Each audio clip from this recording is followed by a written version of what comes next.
बहुत समय पहले की बात है। एक हरे भरे जंगल में कई तरह के पशु पक्षी खुशी खुशी रहते थे। उसी जंगल में एक रंग बिरंगी छोटी सी चिड़िया रहती थी, जिसका नाम था चंपा। चंपा बहुत चुलबुली, हंसमुख और होशियार थी। उसकी सबसे खास बात थी उसकी मधुर आवाज और रंग बिरंगे पंख, जो सूरज की रोशनी में चमकते थे। चंपा सबकी प्यारी थी, लेकिन जैसे जैसे वह बड़ी होने लगी, उसमें कुछ बदलाव आने लगे। जंगल में पास के गांव से कुछ मनुष्य रोज आते थे, कभी लकड़ी काटने, कभी शिकार खेलने। वे कभी कभी अपनी बोतलें भी लाते, जिनमें अजीब सी गंध होती, और पीने के बाद वे जोर जोर से हंसते, झूमते और अजीब व्यवहार करते।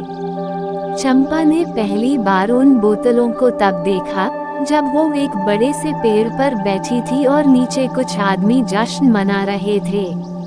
उसने सोचा, ये क्या है जो इन्हें इतना खुश कर रहा है। कुछ दिन बाद, इंसानों के जाने के बाद वही बोतलें जंगल में पड़ी रह गईं। उनमें कुछ कुछ शराब बची थी। चंपा को जिज्ञासा हुई। उसने पास जाकर एक बूंद चखी। पहली बार उसे अजीब सी जलन और कड़वाहट महसूस हुई, पर धीरे धीरे उसे उसमें मजा आने लगा। अब चंपा रोज उन बोतलों की तलाश में निकलती।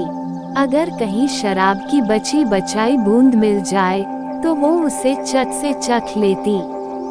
वह शराब की आदी होने लगी। उसकी उड़ान कमजोर हो गई, आवाज भारी हो गई और उसका मन बार बार चिड़चिड़ा हो जाता। उसकी सहेलियां मुनिया, बुलबुल और कोयल उससे दूर रहने लगी। चंपा अब वैसी नहीं रही जैसी पहले थी। मुनिया ने एक दिन कहा, जंगल के बड़े जानवर जैसे हाथी, शेर और बाघ भी परेशान हो गए। ये चिड़िया जंगल में गंदगी फैला रही है। अगर इसे नहीं रोका गया, तो बाकी जानवर भी उसका अनुसरण करेंगे।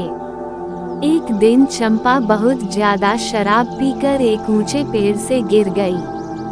उसकी एक पंखी टूट गई और वह जमीन पर बेसुध पड़ी रही। अगले दिन उसकी आंख खुली तो वह अपने घोंसले में नहीं थी, बल्कि झाड़ियों के बीच एक बिल्ली के पास।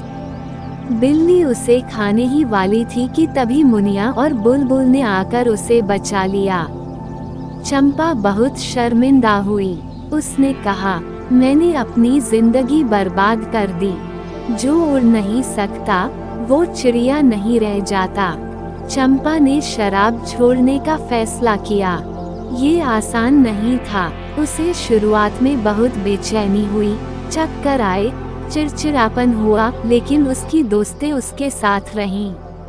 उन्होंने उसके लिए गीत गाए, कहानियां सुनाई, उसे ताजे फल और मीठे बेर लाकर दिए। धीरे धीरे चंपा की सेहत सुधरने लगी। उसका रंग फिर से चमकने लगा। उसकी आवाज में फिर से मधुरता लौट आई, और सबसे बड़ी बात, अब वह फिर से उड़ने लगी। अब चंपा ने फैसला किया कि वह जंगल के सभी पशु पक्षियों को शराब के नुकसान के बारे में बताएगी। उसने एक सभा बुलाई, जिसमें सभी आए। चंपा ने अपनी कहानी सबके सामने रखी। उसने बताया कैसे वह एक चमकदार चिड़िया से शराब की आदी बन गई, और कैसे उसने खुद को दोबारा पाया। उसकी कहानी सुनकर सभी भावुक हो गए। हाथी ने कहा, हमें जंगल को साफ और सुरक्षित रखना है, इन इंसानों की गंदी आदतों से भी। अब जंगल में एक नया नियम बना, जो भी इंसान शराब या कूड़ा लेकर जंगल में घुसेगा, उसे वापस भेज दिया जाएगा। जानवरों ने मिलकर एक जंगल सुरक्षा दल भी बना लिया।